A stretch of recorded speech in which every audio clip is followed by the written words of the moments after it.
Hey, we're at WH531, otherwise known as Windchime, and we're going to see how long it takes us to walk to the beach. This house is up on a little hill, which is kind of neat. You've got all of these trees across from you. We're on the very north edge of Wellhead.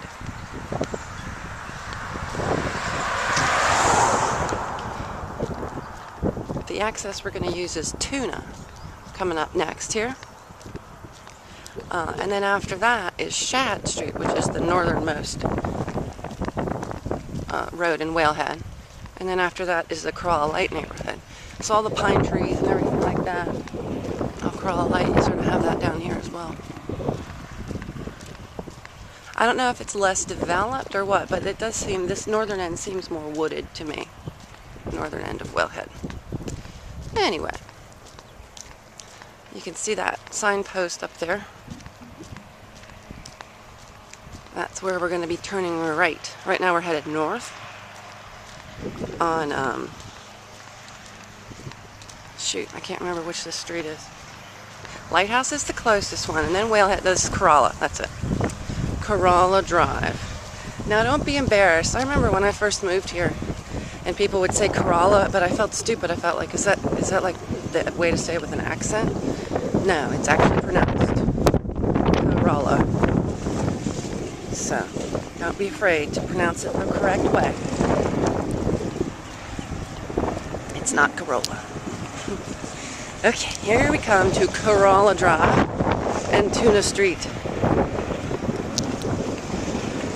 It's a little bit of a breezy day today, but hopefully my little windsock contraption is keeping from making too much noise. So here we are, Corolla and Tuna. And from Corolla and Tuna, we head to the east, toward the ocean.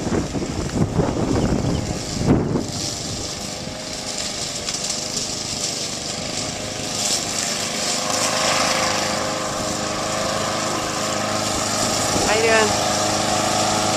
People out mowing.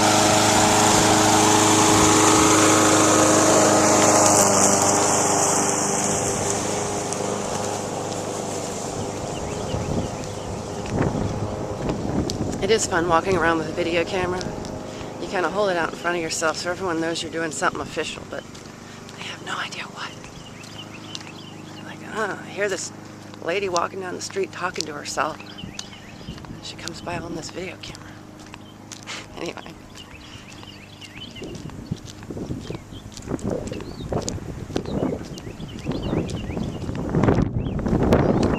I need to learn these pines. I think that would be a Japanese pine. I'm not sure. If you ever wondered about what a loblolly pine is, those are the ones that are real tall, have most of their branches all at the top. I think when I was little, someone told me it's like a lollipop. Loblolly. Anyway. So we let this car go by. There's no stop sign on Wellhead Drive here. But we, of course, will pause momentarily at this sign for Wellhead and Tuna. Someone very helpfully scribbled New York under Tuna Street. Whatever. Wellhead Drive and Tuna Street. Heading to the east. The beach access isn't straight ahead from here. As you can see, there's a house. It's just a tiny bit off to the left. So don't get discouraged. There really is an access there. I think this house over to our left is either a second home or someone's year-round home. It's very well maintained, and it's got a big picket fence around it.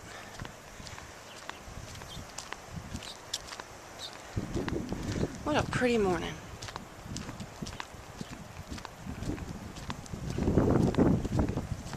It's always a little breezy this time of year. And of course, it's probably just as breezy in the summer. You just actually enjoy it so you don't get too hot. Yep. We have pool guys, lawn guys. Just saw the inspector. And then you got guys walking around taking video. Or girls, whatever.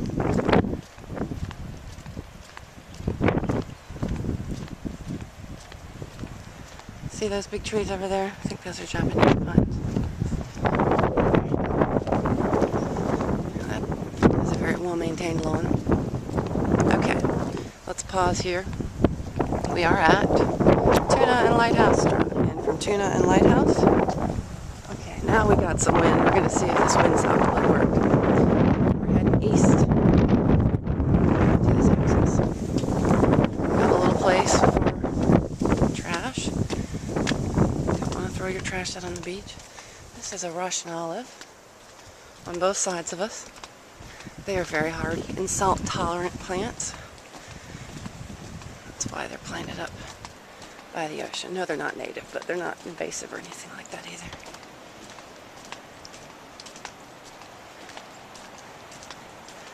Now up here, this plant is bayberry, and that is part of our natural ecosystem. It's obviously salt-tolerant as well. It has, you know, kind of a little waxy coating on the leaves. Bayberry is one of those road names you see a lot around here. Now you know where it's from. Here we are, out on the Wild Whalehead Beach. Wide, I meant to say. Here we go. Beautiful day.